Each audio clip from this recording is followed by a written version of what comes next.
பரிசுத்த நாமத்துக்கு மகிமை உண்டாவதாக. ஆண்டவராகிய இயேசு கிறிஸ்துவின் நாமத்தில் உங்கள் அனைவருக்கும் என் அன்பின் வாழ்த்துக்களை தெரிவித்துக் கொள்கிறேன். சோஷியல் மீடியாவின் மூலமாய் பார்த்து கொண்டிருக்கிற தேவ பிள்ளைகள் ஒவ்வொருவருக்கும் நான் இயேசுவின் நாமத்தினாலே வாழ்த்துக்களை தெரிவித்துக் கொள்கிறேன்.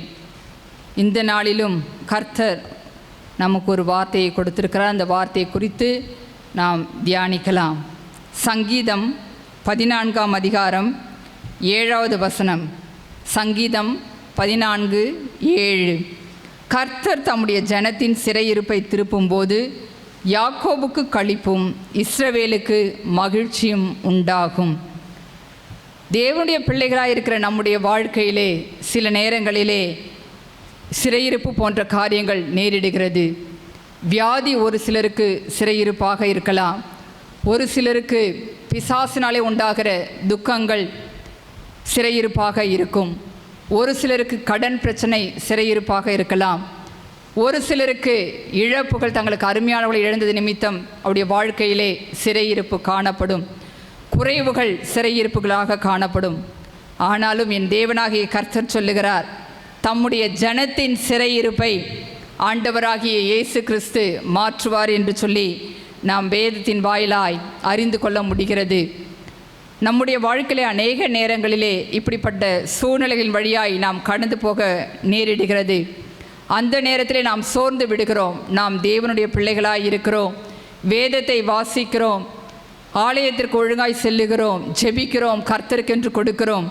ஆனாலும் நம்முடைய வாழ்க்கையிலே இழப்புகள் வருகிறது, குறைவுகள் வருகிறது, வியாதிகள் வருகிறது, பிசாசினாலே போராட்டங்கள் உண்டாகிறது என்று சொல்லி நாம் கலங்கி நிற்கிறோம்.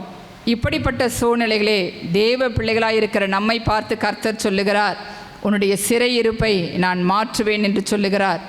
அப்படிப்பட்ட சிறையிருப்பை கர்த்தர் மாற்றும் பொழுது நமக்கு களிப்பும் மகிழ்ச்சியும் உண்டாகும் என்று சொல்லி கர்த்தருடைய வேத வசனம் சொல்லுகிறது. ஆண்டவராகிய இயேசு கிறிஸ்து நம்மை பார்த்து சொல்லுகிறார், ஒருவன் என்னை பின்பற்ற விரும்பினால் அவன் அனுதினமும் தன்னைத்தான் வெறுத்து தன் சிலுவையை எடுத்துக்கொண்டு என்னை பின்பற்ற கடவன் என்று சொல்லி லூக்கா 9ஆம் அதிகாரம் 23வது வசனத்திலே இயேசு தெளிவாய் சொல்லுகிறதை நாம் பார்க்கிறோம்.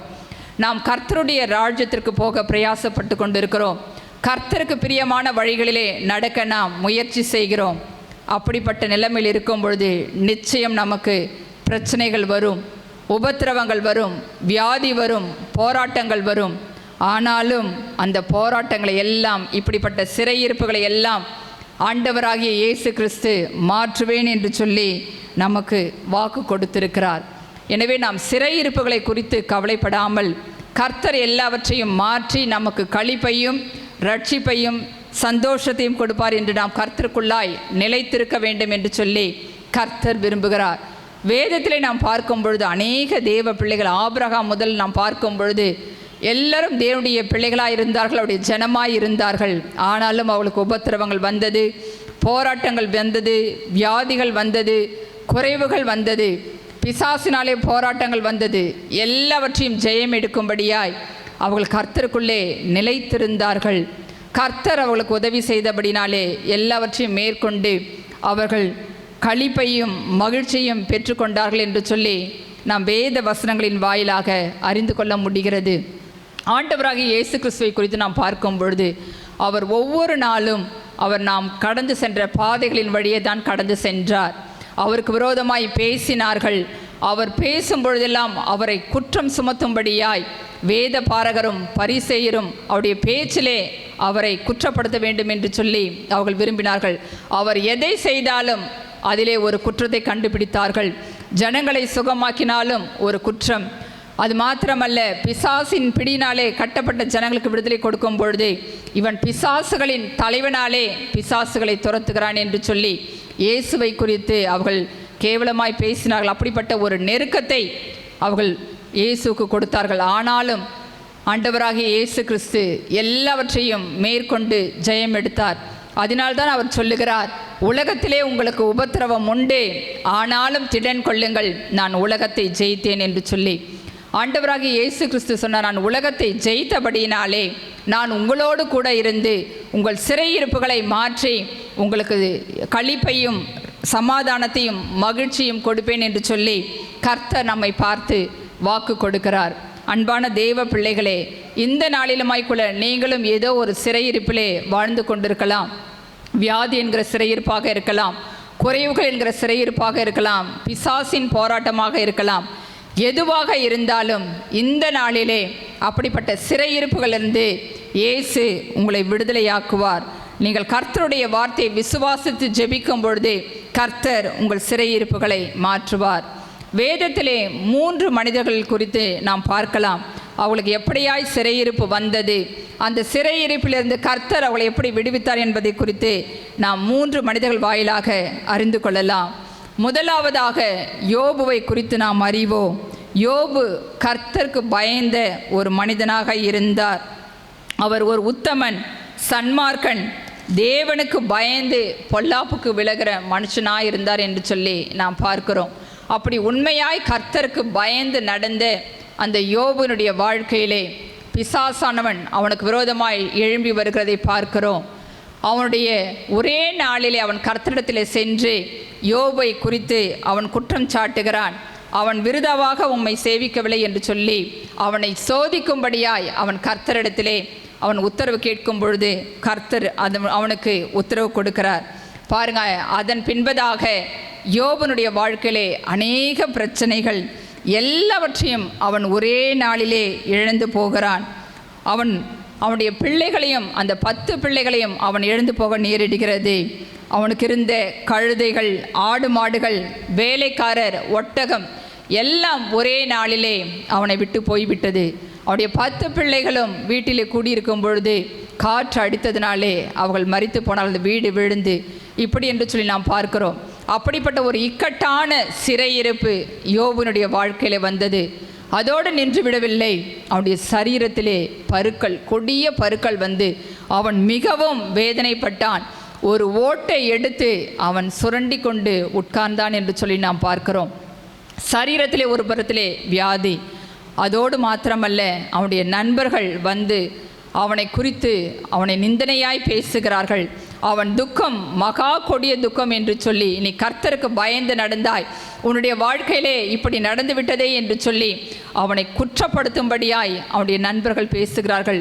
ஒரு பக்கத்திலே இழப்புகள், ஒரு புறத்திலே வியாதியினுடைய கொடுமை, இன்னொரு புறத்திலே நண்பர்களினாலே அவனுக்கு உண்டான நிந்தனைகள், அவமானங்கள், பரியாசங்கள் எல்லாவற்றையும் யோபு பொறுமையாய் சகித்தார். அவர் எதை குறித்தும் அவர் வந்து பாருங்க, இப்படிப்பட்ட நிலைமைகள் வந்த போதிலும் யோபு 1ஆம் அதிகாரம் 21-22 வசனத்திலே அவர் சொல்லுகிறார், நிர்வாணியாய் என் தாயின் கற்பத்திலிருந்து வந்தேன், நிர்வாணியாய் அவ்விடத்துக்கு திரும்புவேன். கர்த்தர் கொடுத்தார், கர்த்தர் எடுத்தார், கர்த்தருடைய நாமத்துக்கு ஸ்தோத்திரம் என்று சொன்னான். இந்த உபத்திரவங்களை பார்த்து, இழப்புகளை பார்த்து அவன் கர்த்தருக்கு ஸ்தோத்திரம் செலுத்தினான். அது மாத்திரமல்ல, இவை எல்லாவற்றிலும் யோபு பாவம் செய்யவும் இல்லை, தேவனை பற்றி குறை சொல்லவும் இல்லை. ஒரு வார்த்தை கூட அவன் கர்த்தரை குறை சொல்லவில்லை என்று சொல்லி நாம் பார்க்கிறோம். ஒருவேளை நம்முடைய வாழ்க்கையிலே ஒரு சின்ன பிரச்சனை வந்துவிட்டால், ஒரு போராட்டம் வந்துவிட்டால், வியாதி வந்துவிட்டால் நாம் எப்படி இருக்கிறோம்? கர்த்தரை குறை சொல்லுகிறோம், கர்த்தரை தூஷிக்கிறோம். கர்த்தர் எனக்கு என்ன செய்தார் என்று சொல்லி நாம் கர்த்தருடைய நாமத்தை மறுதளிக்கிறவளாய் இருக்கிறோம். ஆனால் யோபுவை பாருங்கள், எல்லாம் இழந்து போன நிலைமை, அந்த நிலைமையில் கூட அவர் கர்த்தருக்கு ஸ்தோத்திரம் செலுத்தினார். அது மாத்திரமல்ல, அவர் பாவம் செய்யவில்லை, குறை சொல்லவில்லை என்று சொல்லி நாம் இந்த வேதத்தின் வாயிலாக அறிந்து கொள்ள முடிகிறது. பாருங்க, அவனுடைய நிலைமையை கர்த்தர் பார்த்தார். ஒரு வார்த்தை கூட அவன் பேச, நண்பர்கள் கூட பரியாசம் பண்ணி சொல்லுகிறார்கள். அவருடைய மனைவி சொல்லுகிறார், நீ இன்னும் உன்னுடைய உத்தமத்தில் நிற்கிறாயோ, தேவனை தூஷித்து ஜீவனை விடும் என்று சொல்லி அவனுடைய சொந்த மனைவி அவனிடத்திலே அவள் பேசுகிறார். இந்த எல்லா சூழ்நிலைகளையும் யோபு பொறுமையாய் சகித்தார். அவர் சகித்தது மாத்திரமல்ல, அவர் அமைதியாய் இருந்தார். கர்த்தர் பார்த்தார். பாருங்க, அவருடைய சிறையிருப்பை பார்த்தார். யோபினுடைய சிறையிருப்பை கர்த்தர் மாற்றினார். அவன் இழந்து போன எல்லாவற்றையும் இரட்டிப்பாய் கொடுத்து கர்த்தர் அவனை ஆசீர்வதித்தார் என்று சொல்லி வேதத்தின் வாயிலாக அறிந்து கொள்ள முடிகிறது. யாக்கோபு 1:12 இப்படியாய் சொல்லப்பட்டிருக்கிறது, சோதனையை சகிக்கிற மனுஷன் பாக்கியவான். யோபு எல்லா சோதனைகளையும் சகித்தார். பலவிதமான சோதனைகள், இழப்பு மாத்திரமல்ல, வியாதி மாத்திரமல்ல, நிந்தனைகள், அவமானங்கள், இப்படிப்பட்ட நிலைமையில் கூட அவர் அந்த சோதனைகள் எல்லாவற்றையும் பொறுமையாய் சகித்தார். அதனால் அவர் பாக்கியவானாக எண்ணப்பட்டார். யாக்கோபு 5ஆம் அதிகாரம் 11வது வசனத்தில் இப்படியாய் சொல்லப்பட்டிருக்கிறது, யோபுவின் பொறுமையை குறித்து கேள்விப்பட்டிருக்கிறீர்களே. அவர் பொறுமையாக இருந்தார், அதனால்தான் அவர் பாக்கியவானாய் இருந்தார், பாக்கியவான் என்று அழைக்கப்பட்டார். அது மாத்திரமல்ல, அவருடைய எல்லா சிறையிருப்புகளிலும் அவர் பொறுமையாய் ஏற்றுக்கொண்டபடியினாலே கர்த்தர் அவருடைய சிறையிருப்பை மாற்றினார் என்று சொல்லி நாம் பார்க்கிறோம். யோபு 42ஆம் அதிகாரத்திலே அவர் இழந்து போன எல்லாவற்றையும் திரும்ப பெற்றுக்கொண்டார் என்று சொல்லி நாம் பார்க்கிறோம். யோபு 42:10வது வசனத்தில் எப்படியாய் சொல்லப்பட்டிருக்கிறது, யோபு தன் சிநேகிதருக்காக வேண்டுதல் செய்தபோது கர்த்தர் அவனுடைய சிறையிருப்பை மாற்றினார். அந்த நிலைமையில் கூட அவனுடைய சிறையிருப்பு, அவன் தனக்காக ஜெபிக்காமல் தன்னுடைய நண்பர்களுக்காக யோபு ஜெபித்ததை பார்க்கிறோம். அவனுடைய வேண்டுதலை கர்த்தர் கேட்டு அவனுடைய சிறையிருப்பை மாற்றினார். யோபுக்கு முன்னிருந்த எல்லாவற்றை பார்க்கிலும் இரண்டத்தனையாய் கர்த்தர் அவனுக்கு தந்தரினார் என்று சொல்லி நாம் வேதத்தின் வாயிலாக அறிந்து கொள்ள முடிகிறது. அன்பானவர்களை, இந்த நாளிலுமாய் கூட நீங்கள் பல உபத்திரவங்களின் வழியாய் கடந்து செல்லலாம். வியாதி உங்களுக்கு உபத்திரவமாக இருக்கலாம், சிறையிருப்பாக இருக்கலாம். இழப்புகள் உங்களுக்கு சிறையிருப்பாக இருக்கலாம். குறைவுகள் உங்களுக்கு சிறையிருப்பாக இருக்கலாம். நிந்தனைகள், அவமானங்கள் உங்களுக்கு சிறையிருப்பாக இருக்கலாம். எப்படிப்பட்ட சிறையிருப்பாக இருந்தாலும் அவருடைய ஜனமாயிருக்கிற உங்களுடைய வாழ்க்கையிலே கர்த்தர் அந்த சிறையிருப்புகளை மாற்றி உங்களுக்கு மகிழ்ச்சியையும் சமாதானத்தையும் களிப்பையும் உண்டாக்குவார் என்பதிலே சந்தேகமில்லை. யோபுவை போல நாம் அப்படிப்பட்ட பாடுகளின் வழியாய் நாம் கடந்து செல்லவில்லை. கர்த்தர் எப்படி யோபுடைய சிறையிருப்பை மாற்றி ஆசீர்வதித்தாரோ அதே போல உங்களுடைய சிறையிருப்புகளையும் மாற்றி ஆசீர்வதிப்பதற்கு ஆண்டவராகிய இயேசு கிறிஸ்து வல்லமையுள்ளவராயிருக்கிறார். ஏசாயா 61ஆம் அதிகாரம் 7வது வசனத்தில் இப்படியாய் சொல்லப்பட்டிருக்கிறது, உங்கள் வெட்கத்துக்கு பதிலாக இரண்டத்தனையாய் பலன் வரும். நீங்கள் எவ்வளவாய் நிந்திக்கப்படுகிறீர்களோ, அவமானப்படுகிறீர்களோ, வெட்கப்பட்டு நிற்கிறீர்களோ, அதை எல்லாவற்றையும் கர்த்தர் மாற்றி போடுவார். காரணம், நீங்கள் அவருடைய ஜனமாய் இருக்கிறபடியினாலே உங்கள் வெட்கத்துக்கு பதிலாக கர்த்தர் இரட்டிப்பான பலனை கொடுப்பார். யோபு கர்த்தருக்கு பயந்த மனிதனாய் இருந்தார்.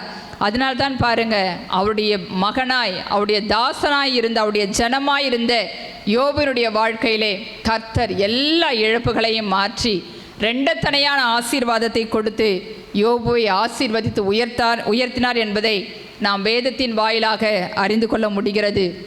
யோபுக்கு மாத்திரமல்ல, அவருடைய ஜனமாயிருக்கிற உங்களுக்கும் ஆண்டவராகிய இயேசு கிறிஸ்து இந்த நாளிலே சிறையிருப்பை மாற்றி உங்களை ஆசீர்வதிப்பார்.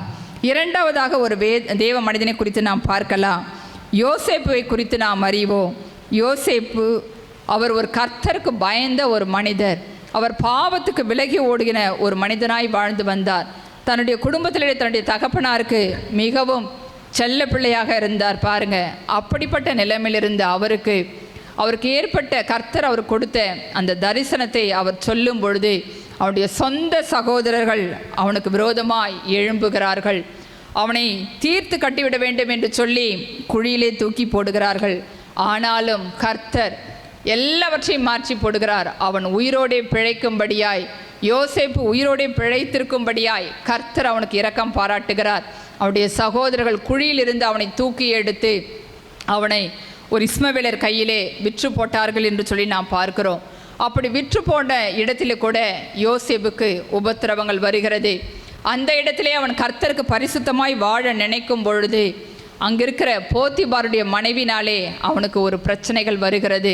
அவன் கர்த்தருக்கு பயந்து உண்மையாயிருக்க வேண்டும், பாவத்துக்கு விலகி வாழ வேண்டும் என்று சொல்லி நினைக்கிற அந்த மனிதனுடைய வாழ்க்கையிலே பிசாசானவன் இப்படியாய் அந்த மனுஷியின் மூலமாக பிரச்சனைகளை கொண்டு வந்து அவனுக்கு ஒரு சிறையிருப்பை உண்டாக்குகிறதை நாம் பார்க்கிறோம். ஆனாலும் யோசேப்பு கர்த்தருக்கு பயந்தே கர்த்தருடைய ஜனமாய் இருந்தபடினாலே, அவருடைய மகனாய் இருந்தபடினாலே அந்த பாவத்துக்கு அவர் விலகி ஓடுகிறதை நாம் பார்க்கிறோம். அது நிமித்தமாய் அவர் அநியாயமாய் குற்றம் சாட்டப்பட்டு அவர் சிறைச்சாலையிலே போடப்படுகிறார். அந்த பிரச்சனைகள் வரும்பொழுது அவள் அந்த போத்திபாருடைய மனைவிடத்திலே சொல்லுகிறார். ஆதியாகமம் 39ஆம் அதிகாரம் 9வது வசனத்தில் இப்படியாய் சொல்லுகிறார், இந்த வீட்டிலே என்னிலும் பெரியவன் இல்லை. நீ அவருடைய மனைவியாய் இருக்கிறபடியினால் உன்னை தவிர வேறொன்றையும் அவர் எனக்கு விலக்கி வைக்கவில்லை. இப்படி இருக்க நான் இத்தனை பெரிய பொல்லாங்குக்கு உடன்பட்டு தேவனுக்கு விரோதமாய் பாவம் செய்வது எப்படி என்றான். பாருங்க, அந்த இடத்தில் கூட அவன் சொல்லுகிறான், தேவனுக்கு விரோதமாய் பாவம் செய்ய முடியாது. காரணம், அவர் அவனுடைய ஜனமாய் இருந்தார். அவருடைய ஜனமாய் இருந்தபடினால் அந்த பாவத்தை விலக்கி அவர் ஓடுகிறதை நாம் பார்க்கிறோம். கர்த்தருடைய பிள்ளையாய் இருந்தபடியினாலே கர்த்தர் அவரை கைவிடவில்லை. அவருடைய ஜனமாயிருந்த யோசேப்பை கர்த்தர் கைவிடாமல் எந்த இடத்திலே அவர் சிறைச்சாலையில் போடப்பட்டாரோ அதே சிறைச்சாலையிலிருந்து கர்த்தர் அவரை உயர்த்தினார் என்று சொல்லி நாம் வேதத்திலே பார்க்கிறோம். ஆதியாகமம் 39ஆம் அதிகாரம் 21வது வசனத்தில் இப்படியாய் சொல்லப்பட்டிருக்கிறது, கர்த்தரோ யோசேப்போடே இருந்து அவன் மேல் கிருபை வைத்து சிறைச்சாலை தன்னுடைய தயவு அவனுக்கு கிடைக்கும்படி செய்தார். அவன் சிறைச்சாலையிலே போடப்பட்ட நிலைமையில் இருந்த போதிலுமாய் கூட கர்த்தர் அவனோடே கூட இருந்தார் என்று சொல்லி நாம் வேதத்தின் வாயிலாக அறிந்து கொள்ள முடிகிறது. அவனுக்கு கர்த்தர் கிருபையை கொடுத்தார். காரணம், அவனுடைய ஜனமாய் அவன் இருந்தபடியினாலே கர்த்தர் யோசேப்பை பாதுகாத்தார் என்று சொல்லி நாம் பார்க்கிறோம். அநேகர் ஒரு சில சொல்வார்கள், ஃபோனில் ஜபத்திற்காய் ஜெபிக்கும்படி கேட்கும்பொழுது சொல்லுவார்கள், சிஸ்டர், நான் இப்படி வேலை செய்கிற இடத்திலே உண்மையாய் இருக்க விரும்புகிறேன், பரிசுத்தமாய் இருக்க விரும்புகிறேன், ஆனால் எனக்கு விரோதமாய் இருக்கிற மேலதிகாரிகள் இப்படியாய் என்னை குற்றம் சாட்டுகிறார்கள், என்னை குறை கண்டுபிடிக்கிறார்கள், எனக்கு மிகுந்த உபத்திரவங்களை கொடுக்கிறார்கள் என்று சொல்லி நான் பல ஜெபிக்கும்படி சொல்லும் பொழுது கேள்விப்பட்டிருக்கிறேன். ஆனால் பாருங்க, கர்த்தர் சொல்லுகிறார், உலகத்திலே உங்களுக்கு உபத்திரவங்கள் உண்டு, ஆனாலும் திடன் கொள்ளுங்கள், நான் உலகத்தை ஜெயித்தேன் என்று சொல்லி நான் அந்த வசனத்தை சொல்லி நான் ஜெபிக்கும் பொழுது உங்களுக்கு பிரச்சனைகள் வரும், போராட்டங்கள் வரும், ஆனாலும் யோசேப்பை கைவிடாத தேவன் நிச்சயமாய் உங்களை கைவிட மாட்டார். நீங்கள் கடந்து செல்கிற எல்லா சிறையிருப்புகளையும் கர்த்தர் மாற்றி உங்களை ஆசீர்வதிப்பார் என்று சொல்லி நான் அவர்களுக்காய் ஜெபிப்பது உண்டு. அப்படியே கூட இன்றைய கர்த்தருக்கு பயந்து அநேகர் உண்மையாய் வாழ நினைக்கும் பொழுது அவருடைய வாழ்க்கையிலே பிசாசானவன் மனிதர்கள் மூலமாக பலவிதமான பிரச்சனைகளை கொண்டு வந்து எப்படியாகிலும் அவளை விழ வைத்து விட வேண்டும் என்று சொல்லி போராடுவான். ஆனால் கர்த்தர் ஒரு நாளும் தம்முடைய பிள்ளைகளை அவர் கைவிட மாட்டார். அவர்களுக்காக யுத்தம் பண்ணுவார் என்று சொல்லி நாம் வேதத்தின் வாயிலாக அறிந்து கொள்ள முடிகிறது. இப்படிதான் யோசேப்புக்கு விரோதமாய் அந்த போதிபாருடைய மனைவி எழும்பினாலும், அவருடைய அந்த சிறைச்சாலையில் அவனுக்கு விரோதமாய் ஜனங்கள் எழும்பினாலும் கர்த்தர் அவனோடே கூட இருந்து அவனுடைய சிறையிருப்பின் வாழ்க்கையை மாற்றினார். பாருங்க, அவனை உயர்த்தினார். அந்த தேசத்திலே அவனை கர்த்தர் மிகுந்த ஒரு உயர்ந்த பதவியிலே கொண்டு போய் அவனை உயர்த்தினார். அது மாத்திரமல்ல, அவன் மூலமாய் அவனுடைய சொந்த குடும்பத்தாரும் பிழைக்கும்படியாய் கர்த்தர் உதவி செய்தார். அன்பானவர்களை, இந்த நாளிலுமாய் கூட நீங்கள் ஏதோ ஒரு விதமான பிரச்சனைகளினாலே, பொல்லாத மனிதர்களினாலே வேலை செய்கிற இடத்திலோ அல்லது குடும்பத்திலோ நீங்கள் கஷ்டப்பட்டு கொண்டு இருக்கலாம். ஆனால் கர்த்தர் அவருடைய ஜனமாய் இருக்கிற உங்களை ஒரு நாளும் கைவிட மாட்டார். நீங்கள் எந்த இடத்தில் நிந்திக்கப்பட்டீர்களோ, அவமானப்படுகிறீர்களோ, அதே இடத்திலே கர்த்தர் உங்கள் தலையை உயர்த்தி உங்களை ஆசீர்வதிப்பதை நீங்கள் காண்பீர்கள். 1 பேதுரு 3ஆம் அதிகாரம் 16வது வசனத்தில் இப்படியாய் சொல்லப்பட்டிருக்கிறது, நீதி நிமித்தம் பாடுபட்டால் நீங்கள் பாக்கியவான்களாய் இருப்பீர்கள்.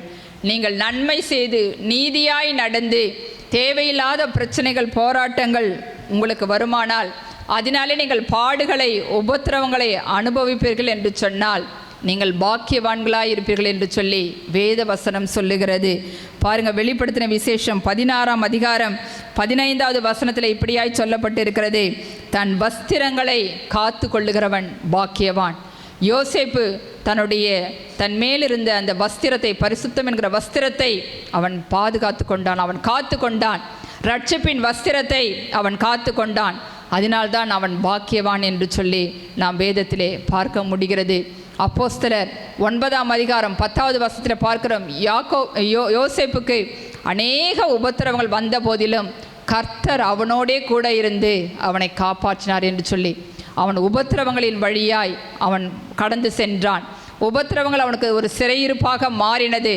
ஆனாலும் கர்த்தர் அவனோடே கூட இருந்து எல்லா உபத்திரவங்களிலிருந்தும் அவனை விடுவித்து அவனை பாதுகாத்து கொண்டார். காரணம், அவன் கர்த்தருடைய ஜனமாய் இருந்தபடியினாலே கர்த்தர் அவனுடைய சிறையிருப்பை மாற்றினார் என்று சொல்லி நாம் வேத வசனங்களின் வாயிலாக அறிந்து கொள்ள முடிகிறது. ஒருவேளை நீங்கள் கூட இப்படிப்பட்ட சூழ்நிலையின் வழியாய் கடந்து செல்லலாம். கர்த்தர் உங்களுடைய சிறையிருப்புகளை மாற்றி எப்படி யோசேப்பை உயர்த்தி கர்த்தர் அவனை குற்றப்படுத்தின ஜனங்கள் முன்பாய் உயர்த்தி அவனை ஆசீர்வதித்தாரோ அதே போல கர்த்தர் உங்களையும் உயர்த்தி ஆசீர்வதிப்பார். மூன்றாவதாக ஒரு தேவ மனிதனை குறித்து நாம் பார்க்கலாம். அப்போஸ்தலர் 16ஆம் அதிகாரம் 14 33 வரையுள்ள வசனங்களை பார்க்கும் பொழுது இங்கு பவுலையும் சீலாவையும் குறித்து நாம் பார்க்கிறோம். இவர்கள் இருவரும் கர்த்தருடைய ஊழியத்தை செய்தபடினாலே அவர்களுக்கு ஒரு சிறையிருப்பு வந்தது. பாருங்க, அவர்கள் ஊழியம் செய்கிற இடத்திலே ஒரு குறி சொல்லுகிற ஆவியை கொண்டிருந்த ஒரு ஸ்திரீ, அவள் தினமும் வந்து பவுலுக்கும் சீலாவுக்கும் விரோதமாய் அவள் பேசிக்கொண்டே இருந்தாள். அவள் ஒன்றும் சொல்லவில்லை. இந்த மனிதர்கள் உன்னதமான தேவனுடைய ஊழியக்காரர்கள், ரட்சிப்பின் வழியை காண்பீர்கள் என்று தான் சொன்னாள். ஆனால் ஒவ்வொரு நாளும் அவள் ஊழியம் செய்வதற்கு முன்பாக அவள் வந்து இப்படியாய் அவர்களை வந்து டிஸ்டர்ப் பண்ணி கொண்டே இருந்தாள். பாருங்க, இதனால் பவுல் என்ன பண்ணுகிறார், அவள் அநேக தரம் இப்படி செய்தாள் என்று சொல்லி பார்க்கும் பொழுது ஒரு நாள் அவளுக்கு கோபம் வந்து விட்டது. 18வது வசனம் இப்படியாய் சொல்லுகிறது, பவுல் சினங்கொண்டு திரும்பி பார்த்து, நீ இவளை விட்டு புறப்படும்படி இயேசு கிறிஸ்துவின் நாமத்தினாலே உனக்கு கட்டளையிடுகிறேன் என்று அந்த ஆவியுடனே சொன்னான். அந்நேரமே அது புறப்பட்டு போயிற்று. பாருங்க, அவளுக்குள்ளாய் இருந்த ஒரு அசுத்த ஆவி அந்த பவுலை அநேக தரம் அவர்கள் வந்து சினம் வரும்படியாய் அவளுக்கு பேசிக்கொண்டே இருக்கிறதை நாம் பார்க்கிறோம். இது நிமித்தமாக அந்த ஸ்திரீயை வைத்து பிழைப்பு நடத்தி கொண்டிருந்த அந்த எஜமான்கள் பவுலையும் சீலாவையும் பிடித்து கொண்டு போய் அவர்கள் அதிகாரிகளிடத்தை கொண்டு போய் விடுகிறார்கள். அந்த அதிகாரிகள் பவுலையும் சீலாவையும் என்ன பண்ணுறாங்க, ஜெயிலில் போட்டுறாங்க, சிறைச்சாலையிலே போட்டு விடுகிறார்கள். 23வது வசனத்தில் எப்படியாய் சொல்லப்பட்டிருக்கிறது, அவர்களை அநேக அடி அடித்த பின்பு சிறைச்சாலையிலே வைத்து அவர்களை பத்திரமாய் காக்கும்படி சிறைச்சாலைக்காரனுக்கு கட்டளையிட்டார்கள். அவன் செய்த ஒரு காரணம், அவர்கள் செய்தது ஊழியம்தான் செய்தார்கள். ஊழியம் செய்தபடினால் அங்கே இருக்கிற பிசாசை அவள் விரட்டினபடியினாலே அவளுக்கு விரோதமாய் பிசாசானவன் ஜனங்களை ஏவி விட்டு அவர்களுக்கு ஒரு சிறையிருப்பை கொண்டு வந்து வைக்கிறதை நாம் பார்க்கிறோம். இப்படிப்பட்ட சிறையிருப்புகள் வந்தாலும் அவர்கள் ஜெயிலில் போட்டாலும் அவர்கள் சோர்ந்து போகவில்லை. அவர்கள் நடு ராத்திரியிலே ஜெபம் பண்ணி தேவனை துதித்து பாடினார்கள். அந்த நெருக்கத்தின் மத்தியில் சிறையிருப்பில் போட்டாங்க, நம்மளை ஜெயிலில் போட்டாங்க என்று சொல்லி அவர்கள் கர்த்தரை குறை சொல்லாமல் அந்த இடத்திலே அவர்கள் துதித்து பாடினார்கள் என்று சொல்லி நாம் பார்க்கிறோம். அவளை துதிக்கும் பொழுதே ஆவியானுடைய வல்லமை அந்த சிறைச்சாலைக்குள்ளாய் கடந்து வருகிறது. அவருடைய கட்டுகள் எல்லாம் கழன்று போயிற்று. அவருடைய கட்டுகள் மாத்திரமல்ல, அங்கே இருந்த எல்லாருடைய கட்டுகளும் கழன்று போயிற்றுன்னு சொல்லி நாம் பார்க்கிறோம். இதை கவனித்த அந்த சிறைச்சாலைக்காரன் அவன் பயந்து விடுகிறான். அவர்கள் ஓடி போய் விட்டார்கள் என்று சொல்லி அவன் பயந்து தன்னை கொலை செய்யும்படியாய் அவன் முயற்சி செய்கிறான். அப்பொழுது பவுல் அவனை பார்த்து சொல்லுகிறார், நீ ஒன்றும் செய்து கொள்ளாதே, நாங்கள் எல்லாரும் இங்கே தான் இருக்கிறோம் என்று சொல்லுகிறார். பாருங்க, அந்த சிறையிருப்பில் கூட அந்த பவுலும் சீலாவும் கர்த்தருடைய வார்த்தையை சொல்லுகிறார்கள். காரணம், அவள் கர்த்தருடைய ஜனமாய் இருந்தார்கள். அதனால் அவள் எதை குறித்தும் அவள் கலக்கம் அடையவில்லை. அநேக அடிகள் அடித்து சரீரமெல்லாம் வேதனையின் மத்தியில் கூட அவர்கள் கர்த்தரை துதித்து பாடினார்கள். இப்படி அவர்கள் சொன்ன பொழுது அந்த சிறைச்சாலைக்காரன் ஓடி வந்து அவன் அவளை பார்த்து கேட்கிறான், ஆண்டவன்மாரே, ரட்சிக்கப்படுவதற்கு நான் என்ன செய்ய வேண்டும் என்று சொல்லி அவன் அவளிடத்திலே சத்தியத்தை கேட்கிறான். அப்பொழுது பவுலும் சீலாவும் அவனுக்கு சொல்லுகிறார்கள், கர்த்தராகி இயேசு கிறிஸ்துவை நீ விசுவாசி என்று சொல்லி அவனுக்கு சத்தியத்தை போதிக்கும் பொழுது அந்த சிறைச்சாலைக்காரனுடைய குடும்பத்தார் இயேசுவை ஏற்றுக்கொண்டார்கள் என்று சொல்லி நாம் அறிந்து கொள்ள முடிகிறது. 34வது வசனத்தில் இப்படியாய் சொல்லப்பட்டிருக்கிறது, பின்பு அவன் அவளை தன் வீட்டிற்கு கூட்டு கொண்டு போய் அவர்களுக்கு போஜனம் கொடுத்து தன் வீட்டார் அனைவரோடும் கூட தேவனிடத்தில் விசுவாசம் உள்ளவனாகி மன மகிழ்ச்சியாயிருந்தான். அங்கு ஒரு மன மகிழ்ச்சி உண்டாகிறதை பார்க்கிறோம். அங்கு ஒரு களிப்பு உண்டாகிறதை பார்க்கிறோம்.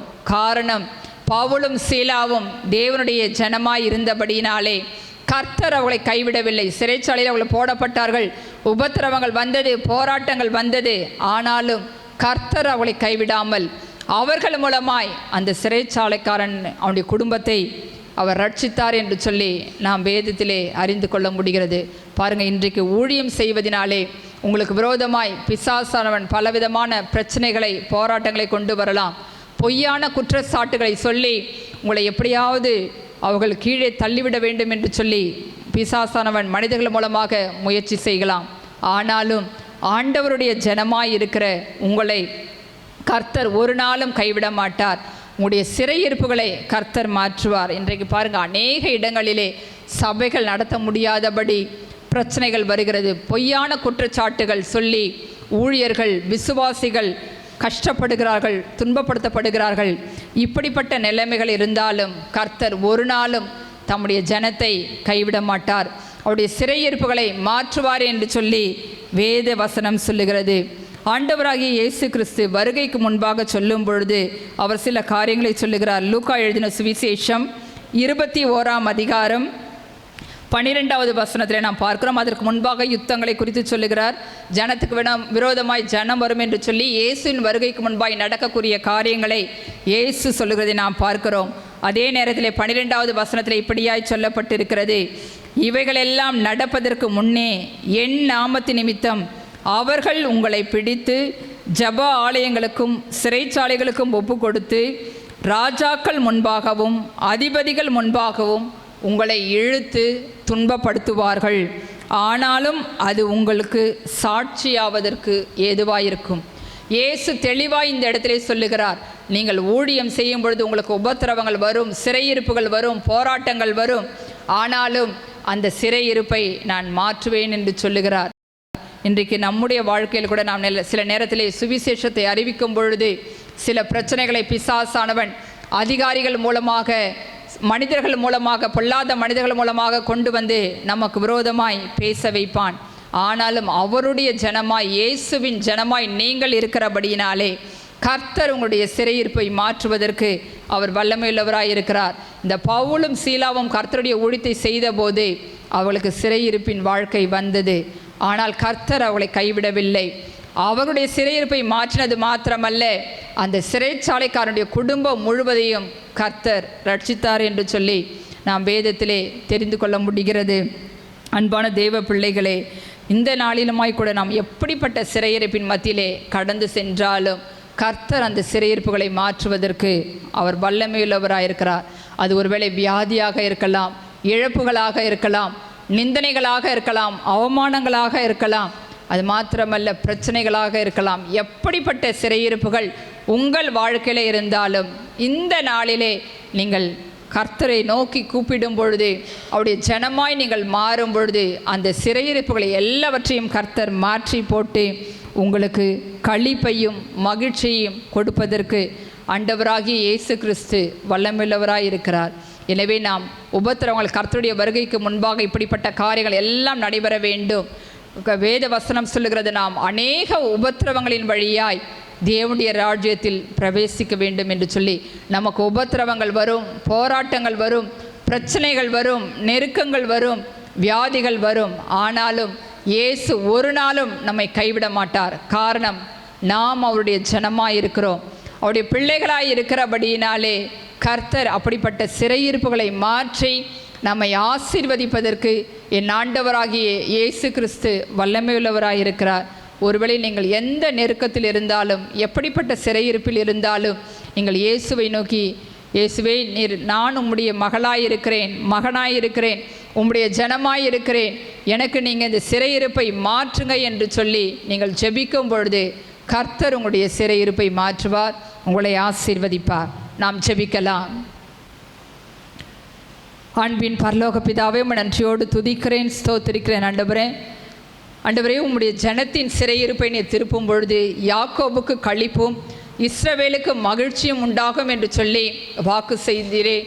ஆண்டவரே, நாங்கள் உம்முடைய ஜனமாய் இருக்கிறபடியினாலே உம்முடைய பிள்ளைகளுடைய வாழ்க்கையில் காணப்படுகிற எல்லா குறைவுகளும் இயேசுவின் நாமத்தினாலே நிறைவாகட்டும் ஐயா. வியாதி என்கிற சிறையிருப்பாக இருந்தாலும், ஆண்டவரே, குறைவுகள் என்கிற சிறையிருப்பாக இருந்தாலும், இழப்பு என்கிற சிறையிருப்பாக இருந்தாலும், ஆண்டவரே, ஒருவேளை கர்த்தருக்கு பயந்து ஆண்டவரே உண்மையாய் உமக்கென்று ஊழியம் செய்யும் பொழுது அவளுக்கு சிறையிருப்புகள் வந்தாலும் எல்லாவற்றையும் நீர் மாற்றுவதற்கு நீர் வல்லமையுள்ளவராய் இருக்கிறீர். ஆண்டவரே, இந்த வேதத்தில் நம்முடைய பிள்ளையுடைய வாழ்க்கையில் வந்த சிறையிருப்புகளை மாற்றி நீர் அவளை ஆசீர்வதித்தீர். யோபினுடைய சிறையிருப்பை மாற்றி இரட்டிப்பாய் ஆசீர்வதித்தீர் ஆண்டவரே. யோசேப்பினுடைய சிறையிருப்பை மாற்றி ஆண்டவரே அவனை உயர்த்தினீர். அவன் மூலமாய் ஆண்டவருடைய குடும்பத்தாரையும் நீர் போஷித்தீர் ஆண்டவரே. அதே போல தகப்பனே, பவுலும் சீலாவும் ஆண்டவரே உமக்காய் ஊழியம் செய்யும் பொழுது அவளுக்கு வந்த சிறையிருப்புகளை மாற்றி ஆண்டவரே அவர்கள் மூலமாய் நீர் ஆத்துமாக்களை ரட்சித்தீர். உமக்கு நன்றி அப்பா. அப்படியாய் உம்முடைய பிள்ளைகள் ஒவ்வொருடைய வாழ்க்கையிலும் காணப்படுகிற எல்லா சிறையிருப்புகளையும் மாற்றி ஆண்டவரே இந்த நாளிலே நீர் களிப்பையும் சமாதானத்தையும் சந்தோஷத்தையும் ஆசீர்வாதத்தையும் நிறைவாய் கொடுத்து ஆண்டவரே உம்முடைய நாமத்தை நீர் மகிமைப்படுத்துங்க. நீர் அப்படியே செய்ய போகிறபடினாலும் உமக்கு நன்றி ஆண்டவரே. யாரெல்லாம் உம்மை நோக்கி ஆண்டவரே என்னுடைய சிறையிருப்பை மாற்றும் என்று சொல்லி ஜெபிக்கிறார்களோ நீர் இப்பொழுது ஆண்டவரே அவளை தொட்டு ஆண்டவரே குணமாக்குவீராக. அவருடைய சிறையிருப்பின் வாழ்க்கை இயேசுவின் நாமத்தினாலே மாறட்டும் ஆண்டவரே. அற்புதங்களை செய்து மனமகிழ்ச்சியாக்குங்க. நீர் செய்வீர் என்று நான் விசுவாசிக்கிறேன் ஆண்டவரே. இயேசு கிறிஸ்துவின் வல்லமுள்ள நாமத்தில் ஜெபிக்கிறேன் நல்ல பிதாவே. ஆமென்.